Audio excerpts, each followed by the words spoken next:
Eh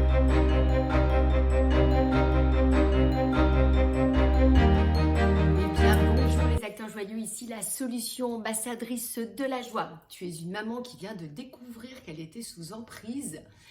Tu es une maman qui est sortie d'emprise. Tu es une maman qui a envie de retrouver la vie en toi, qui a envie d'actionner son moteur de vie. Eh bien, abonne-toi à cette chaîne, like et partage à des personnes qui sont dans la même dynamique que toi. Aujourd'hui, de quoi parle-t-on? Eh bien, accrois ta force personnelle et garde le cap. Ben, on en parle quand du rituel? Eh bien, on en parle maintenant. Je me présente ici, je m'appelle Sylvie, je suis une maman qui a vécu une longue relation avec un manipulateur pervers narcissique avec lequel j'ai eu 2 enfants. Je suis à présent le fruit de cette sortie d'emprise, le fruit du tout est possible, du tout est transformable, le fruit de la connexion à sa joie. Et j'ai moi-même travaillé sur ma force de vie, sur mon courage. Et je te partage ici donc mes expériences, mes clés, mes joies que j'ai découvert et que je continue à découvrir au quotidien. Et oui, on en parle quand du rituel? Ben, on en parle maintenant. Pourquoi c'est important?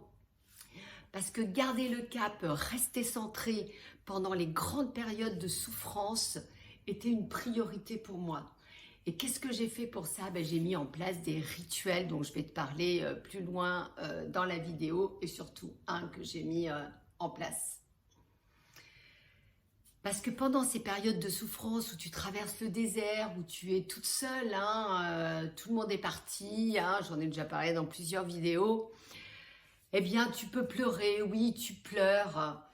Et il est important de laisser, que tu te laisses pleurer, que tu laisses couler ces larmes qui arrivent à toi, que ce soit la perte d'un être cher, dans le deuil, que ce soit le départ du PN, s'il est parti, quelle chance que tu es comme moi, ou si c'est toi qui l'as quitté, c'est quand même une perte. Et donc, c'est vécu comme une mort, aussi la mort d'une relation de toute façon. Donc, c'est accepter ce chagrin. Donc, voilà. Donc, ta relation n'est plus ou ta relation a échoué et cette déception que tu vis est naturelle. Donc voilà, c'est de l'accepter et de mettre des petites choses en place de façon à ce que tu ne te laisses pas envahir. C'est pour ça que je dis garder le cap, rester centré. Tenir le cap, rester centré, rester aligné, pour moi est vraiment essentiel, a été vraiment essentiel pour que tout ça se passe très très vite. Parce que j'ai demandé aussi que tout se passe très vite afin de retrouver vite ma joie de vivre et mon tout est possible, tout est transformable que j'ai découvert donc après cette grande relation. Voilà, donc en acceptant tout ce chagrin, ça nous fait, comme on parlait la semaine dernière, accepter nos émotions, nos sens, notre tristesse qui est dans le monde de l'illusion. Et donc, du coup, on peut faire cette différence entre le réel et le véritable amour. Parce que tout ce qui n'est pas amour n'est pas réel, pour moi en tout cas. Donc voilà, donc ce qui était important pour moi, ça a été de me remplir d'amour versus me remplir de peur.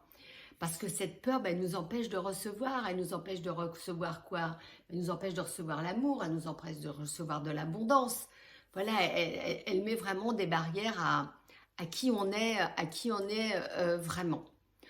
Donc j'ai envie de finir cette vidéo sur une Lituanie que j'ai découvert par Pierre Lassalle, encore une fois, et qui m'a beaucoup aidée, cette Lituanie, pour traverser mes peurs. C'est un exercice que je faisais au quotidien.